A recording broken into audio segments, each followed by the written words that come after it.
Primero debemos saber qué es la socialización. La socialización es el proceso de integración de un individuo dentro de la sociedad en donde nació. Esta se dará mediante el aprendizaje y adopción de valores, normas y reglas que se rijan dentro de su sociedad.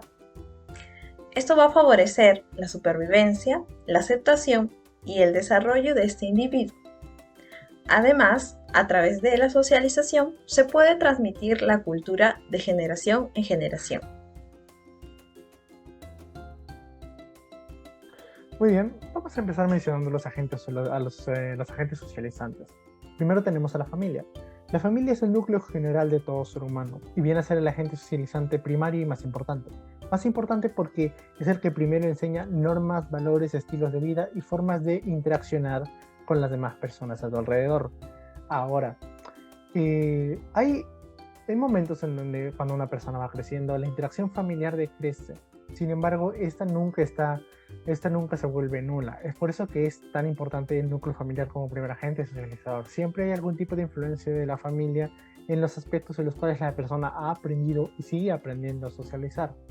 Ahora, hay diferentes resultados con respecto a este tipo de socialización primaria, más que nada en la forma en la cual se representa eh, los cambios que puede haber en una persona y las formas en las que ésta va a actuar con respecto a lo que ha aprendido en sus otros procesos sociales. Primero tendríamos a un factor de socialización que está más relacionado con los padres llamado protección, en el cual obviamente se encarga de brindarle las necesidades que tenga al niño, económicas, afectivas, sociales.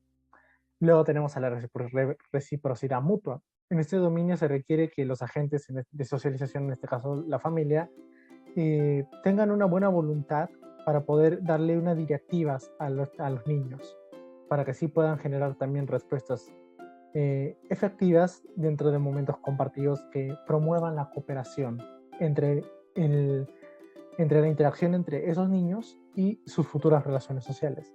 También tenemos el control, en el cual los padres y los niños por lo general no siempre suelen estar en la misma sintonía. Entonces es necesario aplicar cierto grado de dirección para que estos niños puedan aprender estas normas y reglas que mencionamos anteriormente para poder desarrollarse efectivamente en sociedad. Y de esto desprende el aprendizaje guiado. Hablamos de normas y reglas, pero también de la explicación del por qué se deben seguir estas, de por qué el niño debería poder interiorizar en el futuro estas normas y reglas como parte de su propia persona, de su propia identidad, de la misma forma facilitando el aprendizaje. Luego tenemos el segundo agente de socialización, el cual es un grupo de pares, que vendría a ser un conjunto de individuos que comparten categorías sociales comunes. Por ejemplo, véase un grupo de estudiantes en una misma aula o un grupo de chicos que juegan en el barrio. Según Wolf, esta necesidad o este grupo de pares que interaccionan entre sí es el segundo grupo más importante, pues suele ser la primera experiencia en cuanto a interacciones sociales fuera del núcleo familiar.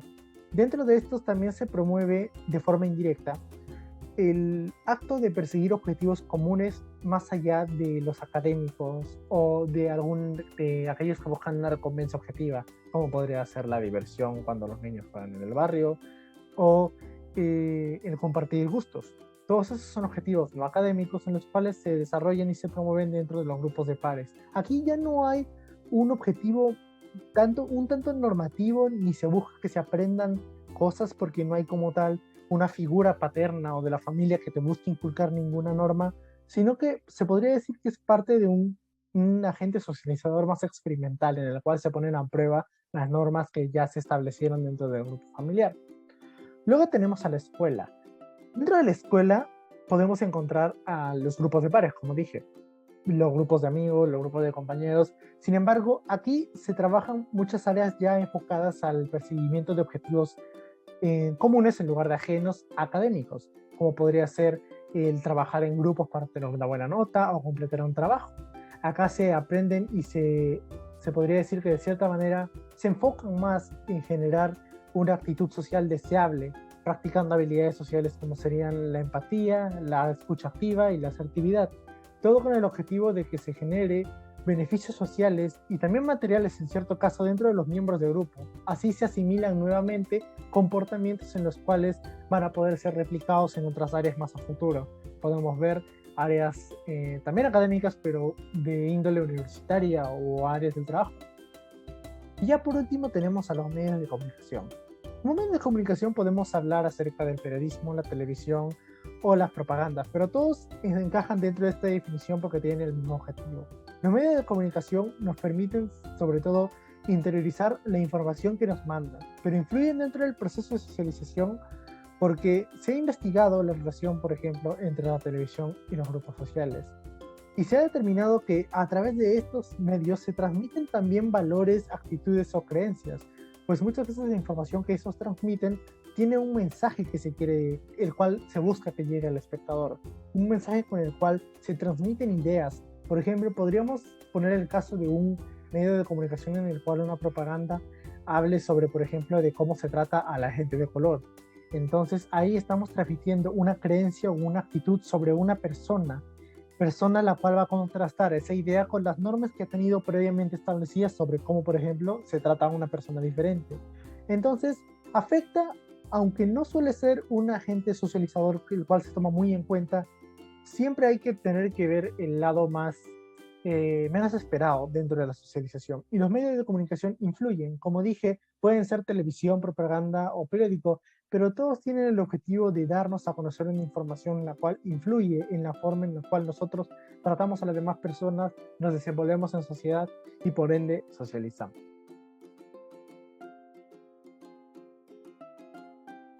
Muy bien, ahora mencionaremos y hablaremos un poco acerca del proceso de socialización. Primero, ¿qué es socialización? Ya lo vimos anteriormente. Sin embargo, esta socialización puede dividirse en muchos tipos de procesos dependiendo de exactamente qué parte del ser humano es la que se va a desarrollar. Podemos hablar, por ejemplo, de socialización cognitiva, en la cual ciertas capacidades cognitivas, como podrían ser atención o percepción, se ven afectadas si están en constante cambio debido a los procesos de socialización. Por ejemplo, un niño que está en desarrollo probablemente no le presta atención a factores como el cambio de las diferencias en las tonalidades de la piel de las personas, en la forma en la que otras personas se expresan socialmente con otras. Sin embargo, conforme se va creciendo, la socialización permite que mediante un proceso esta atención vaya dirigida a otros tipos de variables, ¿no? Como las anteriormente mencionadas. Este proceso es progresivo y está en constante evolución, o sea, no es algo que se detenga cuando se llega a la adultez, sino siempre está sujeto a la posibilidad del cambio. Lo mismo pasa con la percepción. Lo que un niño percibe como socialmente correcto puede que no sea lo mismo a lo que percibe un adulto. Y esto es debido a que el proceso de socialización nos permite no solo ver las realidades de otras personas, sino interiorizar y tener en cuenta las experiencias sociales que tenemos con otras personas, las cuales moldean a su vez nuestra propia percepción, atención o incluso memoria. Por eso es que a este proceso se le llama socialización cognitiva. Luego tenemos a la socialización de comportamiento. Esto está bastante ligado a las normas y reglas las cuales son socialmente aceptadas dentro de una sociedad. Por ejemplo, hablemos de la sociedad peruana. Socialización de comportamiento vendría a ser el conjunto de conductas las cuales son admitidas y válidas como socialmente aceptables. Podríamos hablar de un niño el cual hace unos berrinches en la calle cuando cuando su madre, por ejemplo, no le da lo que quiere. Sin embargo, cuando uno crece, empieza a entender que hacer demasiado ruido o hacer berrinches en la calle no es algo socialmente bien visto o aceptado. Entonces se obtiene un comportamiento el cual no está bien visto y otro comportamiento, como podría ser estar en silencio para no incomodar a los demás, está bien visto. Ese proceso de cambio en el que uno se da cuenta de qué cosas están admitidas para hacer y otras las cuales no, es en lo que consiste la socialización de comportamiento. Por último, tendríamos a la socialización de moral. Colbert planteaba 6 estadios morales, preconvencional, convencional y postconvencional. En cada uno de los aspectos que van desde los 5 años del niño, en donde va empezando en estadios más preconvencionales, describe cómo el ser humano va pasando por un proceso de socialización moral, en el cual las experiencias con otras personas van moldeando su propia conciencia moral, su propio razonamiento acerca de lo que está bien y está mal, y cómo va pasando de unas ideas o normas que son impuestas por la familia a conclusiones basadas en razonamiento personal sobre diferentes situaciones, contextos y sobre de lo cual se está permitido o no permitido hacer según estándares morales. Por ejemplo, en las etapas preconvencionales los niños simplemente aceptan las cosas porque sus padres se los dijeron. En las etapas convencionales ya simplemente se va tomando en cuenta y se va interiorizando esto que se dijo como parte de su yo, de lo que piensan en verdad. Sin embargo, en etapas postconvencionales ya van haciendo razonamiento de exactamente de si estos valores que se inculcaron son los correctos o si se sienten cómodos con la forma en la que se aplican. Muchas veces, debido a que el paso de la edad permite más oportunidades de socialización, permite más oportunidades de entender y conocer experiencias nuevas, entonces el razonamiento, junto a un proceso de maduración biológica, permite entender y razonar mucho más acerca de lo que es la moral y cuáles son los conceptos que se tienen de ella misma.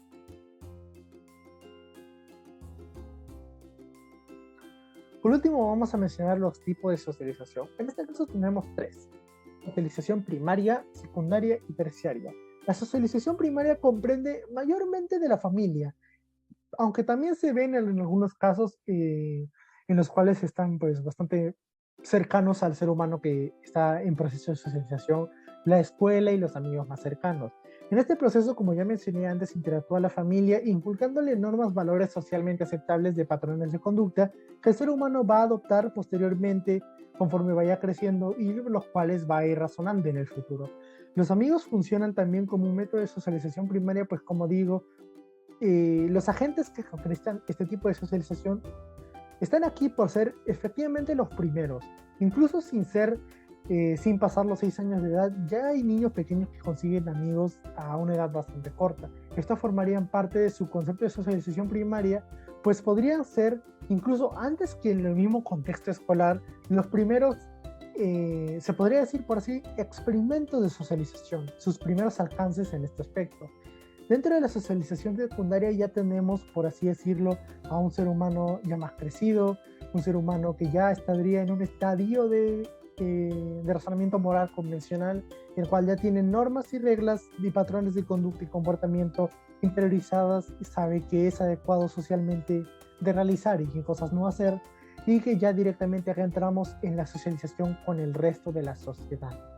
Y estaríamos ya hablando de contextos no solo educacionales, sino también recreativos. Por ejemplo, vamos en un contexto peruano en ir a conocer diferentes lugares, socializar con diferentes personas, ir a instituciones estatales como los hospitales, como los centros históricos, turísticos. Estaríamos hablando del resto de agentes socializantes que no están dentro de la socialización primaria. Vendrían a ser no tan influyentes como la socialización primaria, sin embargo vendrían a completar lo que sería el proceso de socialización completo de una persona, con agentes ya más externos y desconocidos en primera instancia. Y por último tendríamos a la socialización terciaria. Esta como tal no suele darse muy seguido si es que una persona no pasa primero por un proceso delictivo. Se suele llamar a esta socialización terciaria como resocialización. Esto más que nada porque se asocia con conductas delictivas, con personas que claramente han llegado a sufrir algún tipo de trastorno o que han cometido actos moralmente incorrectos, a los cuales se les califica como no moral o no capacitados para poder realizarse en sociedad. Entonces, la socialización terciaria vendría a ser ese proceso de, como se llama, resocialización para poder reintegrarse a la sociedad. Este proceso solo se da en personas que han perdido esta capacidad, entre muchas comillas, por ejemplo, criminales. Sin embargo, también se puede encontrar de cierta forma, y aunque en un menor grado, en personas que viajan al extranjero o personas que salen de su ciudad y viajan a otra región. Pues, como sabemos, una sociedad está basada en costumbres, culturas y tradiciones. Y muchas veces, tanto estándares morales como estándares de conducta o comportamiento no suelen ser los mismos en una sociedad a la tuya propia. Entonces se requiere de un proceso de resocialización no tan drástico como el de las personas, de los criminales, porque ellos necesitan una resocialización desde cimientos bastante profundos, como vendrían a ser la moral, las normas y los valores, pero sí una adaptación más que nada a un contexto social diferente del cual una persona proviene. Bien, ahora que sabemos cuáles son los tipos de socialización ¿Qué agentes intervienen en el proceso de la socialización? ¿Y cómo se da el proceso de socialización? Veamos cómo influye esta en dos procesos muy importantes como lo son el desarrollo y el aprendizaje. Primero veamos a la socialización como factor determinante para el desarrollo. Aquí veremos a la teoría de Erik Erikson. Él es el autor de la teoría del desarrollo psicosocial en 1950. Para él, el desarrollo se da a través de la evolución biológica, pero esta es mediada por el entorno y la sociedad. Asimismo, él afirma que desde que nacemos hasta el final de nuestros días, pasamos por 8 crisis que nos van a permitir el desarrollo psicosocial. Si una crisis es superada satisfactoriamente, pasaremos al siguiente estadio y maduraremos mentalmente. De lo contrario, no podremos afrontar adecuadamente las posteriores crisis. Estos 8 estadios son: primero, confianza versus desconfianza. Estas crisis se dará aproximadamente durante el primer año de vida. En este estadio es indispensable que la madre o el apoderado cubra todas las necesidades del bebé para que éste pueda desarrollar confianza. Segundo, autonomía versus duda. Este estadio se da entre los 2 a 3 años. Aquí el niño entiende que es un sujeto que no está ligado totalmente a su mamá, por lo que va a empezar a explorar por sí mismo. Es indispensable que se le brinde autonomía y confianza para que pueda superar esta crisis. Tercero, iniciativa versus culpabilidad. Esta etapa se da entre los 4 a 5 años. Y aquí es donde el niño empieza a comunicar sus intereses realizando muchas preguntas o expresándolas mediante el juego. Si el niño es animado y apoyado, este podrá desarrollar iniciativa. Cuarto, laboriosidad versus inferioridad. Este estadio pues se da entre los 6 a 11 años. Aquí el niño se da cuenta de sus gustos e intereses. Por ello va constantemente a buscar demostrar todas sus potencialidades. Si recibe el reconocimiento por parte de profesores y compañeros, quienes son en este momento grandes influencias para él, va a poder desarrollar laboriosidad. 5. Identidad versus confusión de papeles. Esta se da entre los 12 a 18 años. En este estadio, el adolescente va a reformular su identidad, va a ir rescatando y quedándose con las que mejor considere. La confusión de papeles se va a dar si el adolescente se ve restringido de buscar una identidad o si su búsqueda es demasiado caótica, por lo que no va a poder formular una imagen definida de sí mismo. Sexto, intimidad versus aislamiento. Esta se da durante la etapa juvenil y es importante que se desarrollen lazos amicales y de pareja para poder sentirse pleno. De lo contrario, el joven puede sentirse aislado y solo. Séptimo, generatividad versus absorción propia. Esta se da durante la edad madura y durante este estadio es muy importante sentirse logrado o exitoso en todos o la mayoría de los aspectos de nuestra vida. De lo contrario, la persona puede experimentar una sensación de estancamiento. Octavo, integridad versus desesperación. Este es el último estadio y se da desde la tercera edad en adelante. En esta etapa se analizan los logros de nuestro pasado y si la persona se siente satisfecha con estos, va a desarrollar integridad y va a sentirse lista para poder compartir su sabiduría. Asimismo, estas personas estarán más listos para aceptar el acercamiento del fin del ciclo vital de todo ser vivo. Ahora hablemos de la socialización como un factor determinante para el aprendizaje. Aquí veremos dos teorías. La primera es la teoría del aprendizaje social propuesta por Albert Bandura en 1982. Para Bandura, nosotros aprendemos a través de la observación de modelos. Estos modelos nos van a servir como guías de acción, ya que al observarlos nos haremos una idea de cómo debemos ejecutarlo posteriormente. Para explicar este proceso, Bandura sugiere la existencia de 4 etapas. La primera es la atención. Es aquí donde la persona va a captar el modelo, es decir, lo que hace el mentor. Luego pasa a la retención. Aquí la persona va a analizar los comportamientos observados y va a procesar esta información para guardarla en la memoria y poderla extraerla cuando se considere necesario. Luego se sigue con la reproducción, que es cuando se pone en práctica las acciones correctas que han sido almacenadas en la memoria. Para que ésta se dé de manera correcta, es necesaria también la correcta traducción de información retenida anteriormente. Por último, se va a contemplar a la motivación. Aquí vamos a analizar los resultados y comprobar la utilidad de lo aprendido. De esto va a depender que este proceso se vuelva a repetir o se extinga. Por último, hablaremos acerca de la teoría sociocultural de Lev Vygotsky en 1925.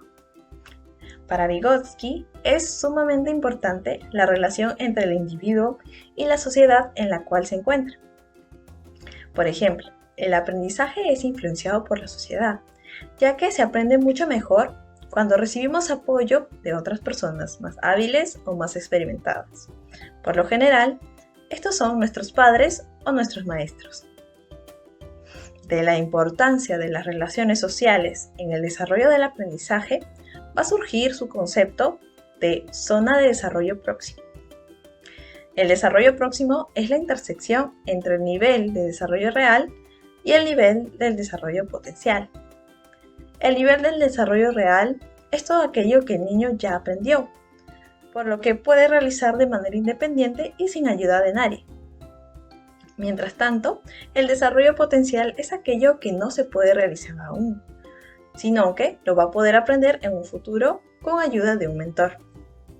Es decir, la zona del desarrollo próximo es todo lo que el niño es capaz de hacer, pero con la ayuda de un mentor. Y este puede ser potencializado, por lo general, por un adulto o compañeros más expertos.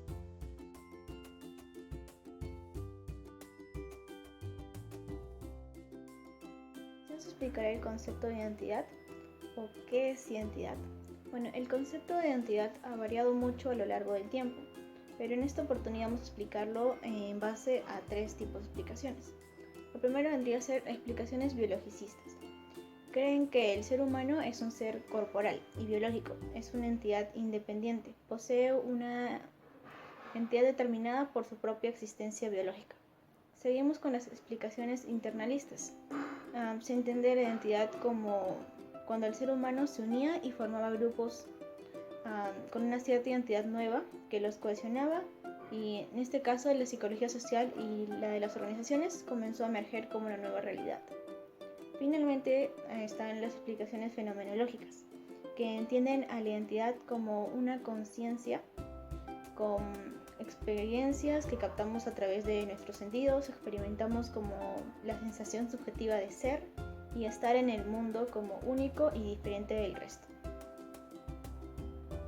Ahora vamos a hablar sobre las características de la identidad. Primero, la constancia, que es un conjunto de rasgos constantes, es decir, que pueden apreciarse de la misma manera a lo largo del tiempo, si bien es posible que al mismo tiempo apreciar sus cambios a largo plazo.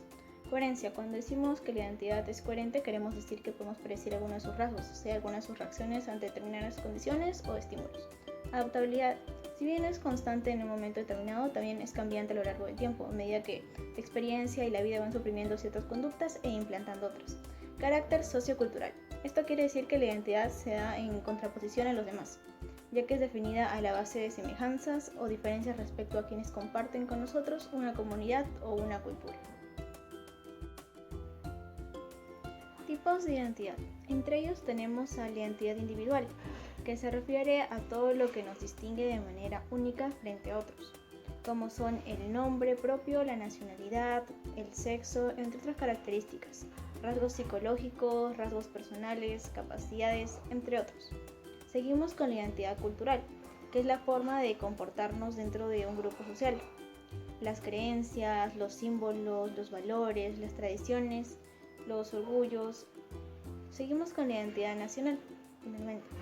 Enlaza a los individuos con la nación a la cual forman parte, comparten costumbres, tradiciones, ciencias, diferentes comportamientos propios de la nación. Comenzaremos definiendo qué es la identidad social. Aquí podemos ver que este término puede derivarse del sentimiento de pertenencia o afiliación a un entorno concreto significativo, resultando entonces una categoría social más. Asimismo, podemos ver cómo cada grupo influirá en nosotros de una forma u otra, condicionando en cierta medida nuestra forma de pensar y de actuar. Por otro lado, es importante reconocer qué aspectos de conducta pueden estar condicionados por estos grupos sociales. De este modo vamos a tener una identidad personal y varias sociales. Las diferentes identidades sociales que podemos tener van a ser de nosotros una sola identidad personal.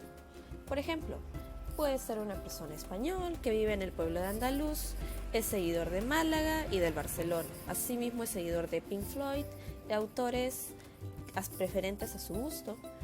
Asimismo, como podemos identificarnos con esta breve descripción que hemos brindado, tendemos a buscar ambientes sociales que estén en sintonía de nuestros gustos y de esta forma estaremos más o menos siendo influidos.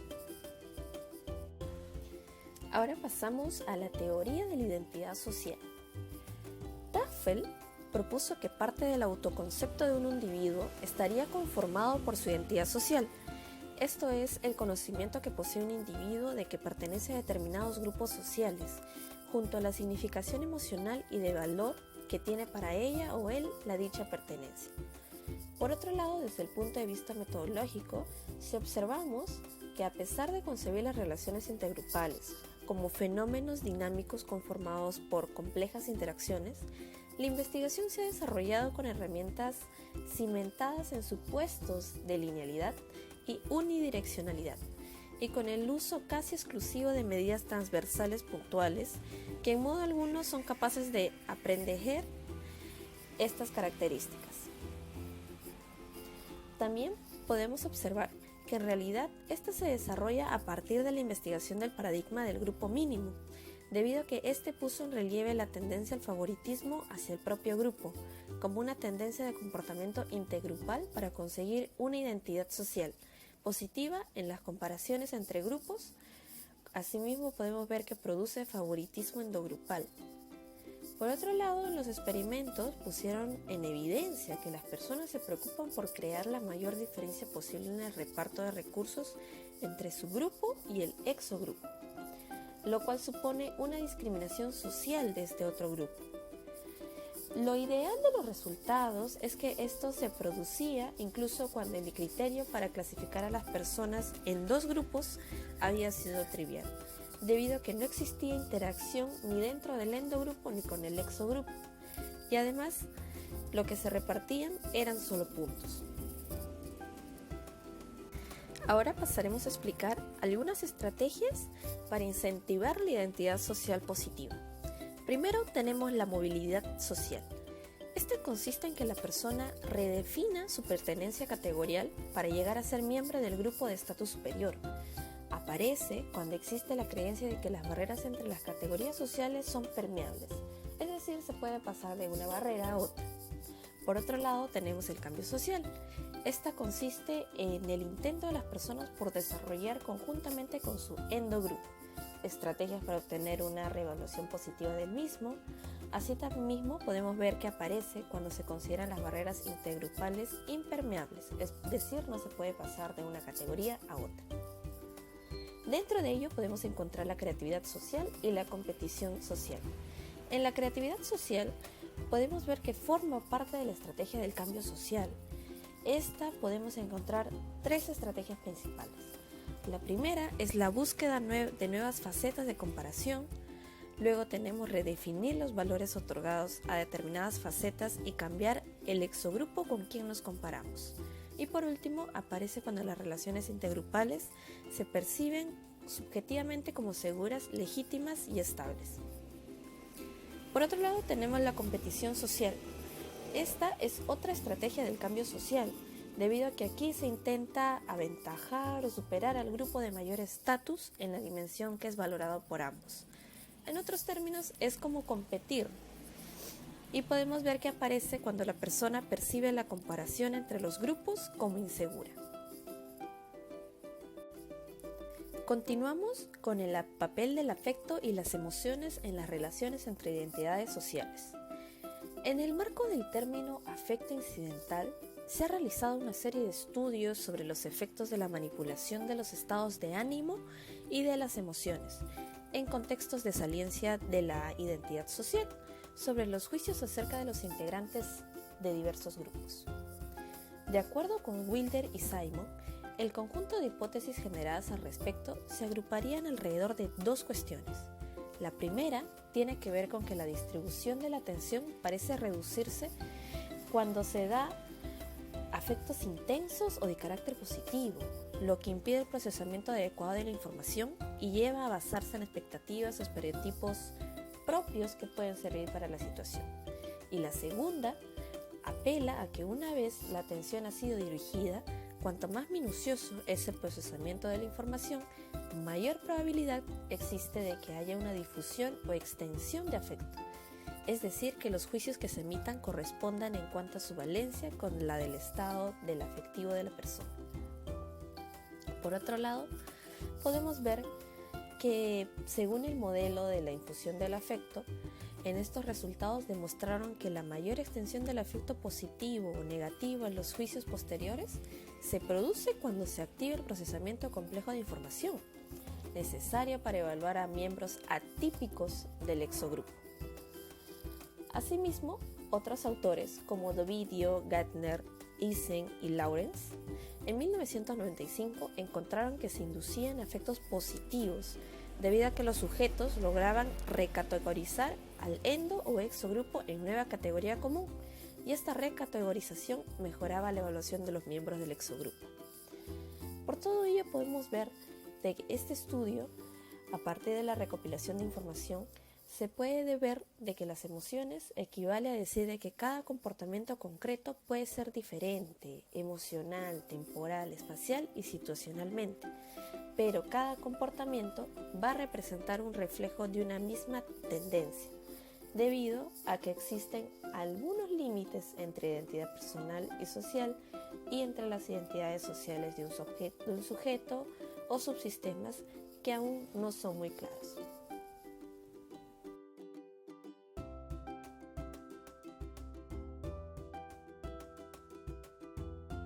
¿Qué es la adaptación? La adaptación social es el proceso mediante el cual un individuo o grupo de individuos cambia sus comportamientos para ajustarse a las reglas o normas que imperan en el medio social. En esta adaptación, el individuo deja de lado prácticas o hábitos de su comportamiento, dado que pueden evaluarse negativamente en el nuevo ámbito en el que vive. La adaptación, en este sentido, es una forma de socialización secundaria, dado que funciona tomando como base las habilidades sociales que posee el individuo. Existen 3 grados de adaptación. El primero de ellos es el acatamiento. Las acciones públicas del individuo se ajustan a las normas, pero sus opiniones y acciones privadas no se ven afectadas. Luego tenemos la identificación. Aquí el individuo hace suyo los principios y normas del grupo en el ámbito y periodo acotado al que pertenece a él, pero la asimilación no es permanente o duradera. Y en tercer lugar tenemos la internalización. Aquí el individuo acepta como propios los principios de juicio y evaluación, codificados en las normas del grupo. ¿Y qué es la inadaptación social? Es la incapacidad que manifiesta una persona a la hora de adaptarse a una situación determinada dentro del entorno en el cual vive y se desarrolla. La inadaptación debe ser entendida como un proceso, ya que es algo que se construye en la historia individual o grupal. En la mayoría de los casos de inadaptación, se produce una carencia de elementos materiales o inmateriales. Asimismo, se evidencian comportamientos discrepantes. También considera aspectos tanto psíquicos, sociales y físicos. También se puede producir por un déficit pedagógico o de socialización.